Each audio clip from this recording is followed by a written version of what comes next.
केंद्र सरकार ने पुलिस बल के आधुनिकीकरण की योजना जारी रखने का फैसला करते हुए इस मद में करीब 26,000 करोड़ रुपए खर्च करने का जो प्राविधान किया वह समय की मांग के अनुरूप है। इस योजना के तहत पुलिस को आधुनिक बनाने के साथ उसके कामकाज में सुधार पर भी ध्यान केंद्रित किया जाएगा। इस क्रम में जम्मू कश्मीर के साथ पूर्वोत्तर राज्यों और नक्सल प्रभावित क्षेत्रों की पुलिस को आवश्यक संसाधनों से लैस करने पर विशेष बल दिया जाना स्वाभाविक है, लेकिन ऐसी ही आवश्यकता दक्षिण भारत के राज्यों में भी है, क्योंकि केरल, तमिलनाडु, कर्नाटक आदि में अतिवादी संगठन न केवल सिर उठा रहे हैं, बल्कि उनकी गतिविधियां भी बढ़ती जा रही है।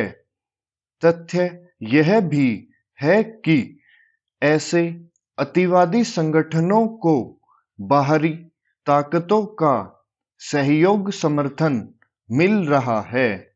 ये वे ताकतें हैं जो भारत को कमजोर करना चाह रही है। इसके लिए वे मतांतरण में लिप्त संगठनों से लेकर मादक पदार्थों की तस्करी करने वालों की मदद करने में लगी हुई है।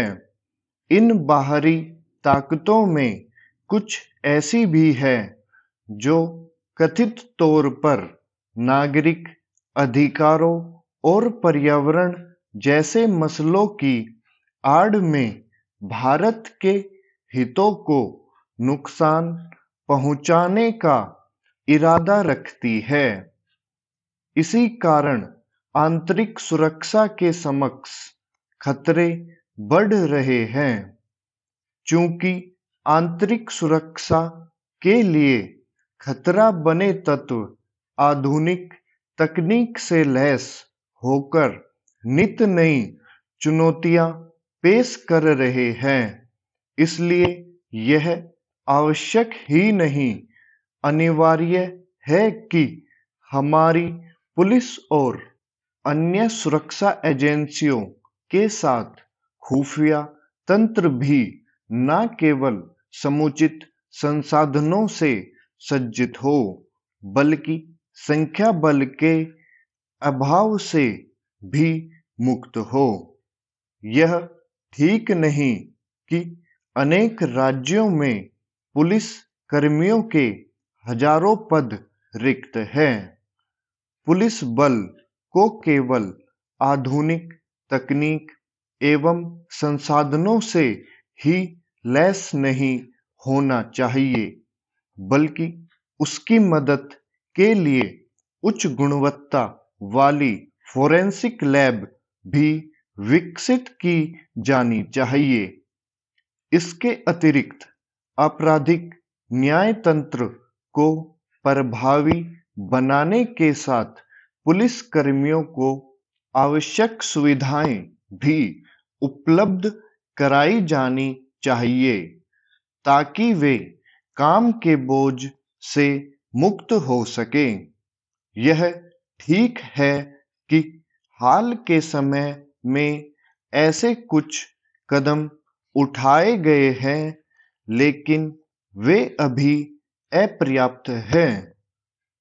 आधुनिकीकरण के साथ पुलिस को जरूरी संसाधनों और सुविधाओं से लैस करने के काम को वैसे ही प्राथमिकता दी जानी चाहिए जैसी सेनाओं को समर्थ बनाने के लिए दी जा रही है।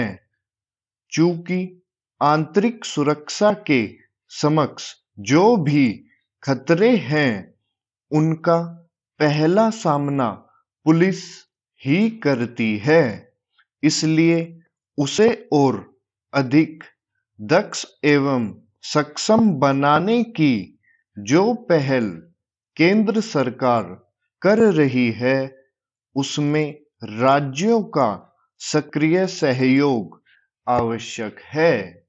स्टॉप।